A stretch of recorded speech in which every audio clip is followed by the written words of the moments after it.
And there is no more undefeated teams. No more undefeated teams. The Browns beat the 49ers 19-17. The Eagles fall to the Jets 14-20. That's pretty crazy stuff. I think the one that we could see more, like, that didn't surprise us too much, or like we could see kind of coming, was the Eagles losing to the Jets. Yeah, the Eagles came in there undefeated. Yeah, the Jets have Zach Wilson as their quarterback, and the early part of the season he was the worst quarterback in the league, and the Jets were gonna go 0-16 or 1-16 since they beat the Bills. But everybody was down on the Jets. Everybody was down on Zach Wilson. But the Eagles have been winning ugly.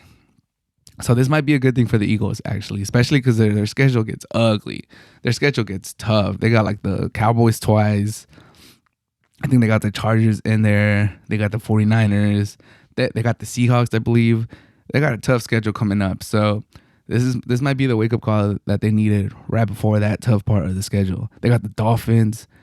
Like, next week, it's going to be tough. It's going to be tough. The Dolphins will look hella good. We won't touch on them, but Dolphins look good this weekend. Eagles fall to the Jets. Robert Saleh after the game was like, "Hey, we might not be 6-0, but we've made every quarterback look. We've embarrassed every single quarterback." I don't know if that's true because Dak Prescott did look pretty good against him, but I like the feistiness. I like the spirit that the Jets are playing with. Zach Wilson by no means is a top 10 or even top 15 quarterback, but he's doing enough now. He's doing enough where you could keep him out there. He didn't throw an interception yesterday.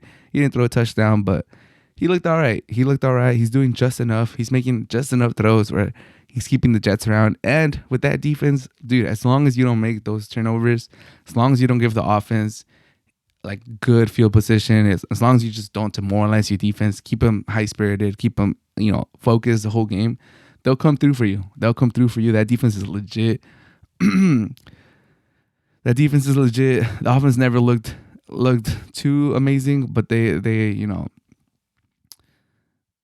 frustrated the Eagles the whole day. They were chasing Jalen Hurts. Jalen Hurts, who honestly he hasn't played that well this season in any of the games. He hasn't looked like he's just firing on all cylinders. I don't know if it's the line. I don't know if it's the play calling, but it might be the play calling because it does look a little stagnant. It doesn't look as explosive as it did last year. But 1 touchdown, 3 interceptions. He had a kind of tough game. That last interception kind of hurt him. But yeah, are the Eagles done? By no means, no. I think, in my opinion, it's a good wake up call. I was hanging out with my Eagles homie Jake the other day when they were like 3-0, and I was like, "Are you happy with the 3-0? Or like, what do you have like the little wake up call? Maybe like the Chiefs had against the Lions?" He's like, "Nah, it's good, it's good." I think at this point, going into the tough schedule and with the goals that the Eagles have, good wake up call. Good wake up call. Like if the Eagles still look bad next week against the Dolphins after losing to the Jets, like if nothing changes, if this isn't a wake up call, then I'll panic, hit the panic button hella hard, and you might start to bring down the expectations for the Eagles this year.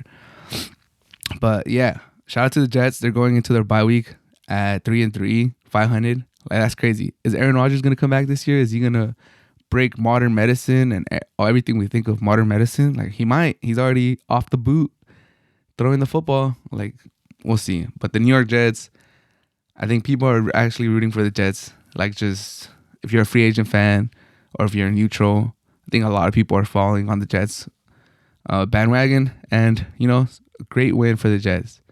Good wake-up call for the Eagles. On the 49ers side, it's unfortunate that they had so many injuries during the game. They lost Debo. They lost McCaffrey. They lost Williams, the left tackle, for a little bit, but he came back. Tough loss. Purdy did have a tough game. All the Purdy haters, naysayers, detractors, they're gonna love this. They're gonna run with this, but he did drive him down the field at the end for a potential game-winning field goal. Like I said, by no metric or eye test or anything did he have a good game. 12 out of 27, 125, 1 touchdown, 1 interception. Not good. But he did drive him down the field for a game-winning field goal, who the kicker should have made, and he missed it. But, Everyone has an off game, especially with all the injuries his team had during the game. Like if you looked at the Sunday Night Football game, freaking Josh Allen had a terrible game until the fourth quarter. Got 2 tutties. We're probably not gonna talk too much about Josh Allen game because he got it done.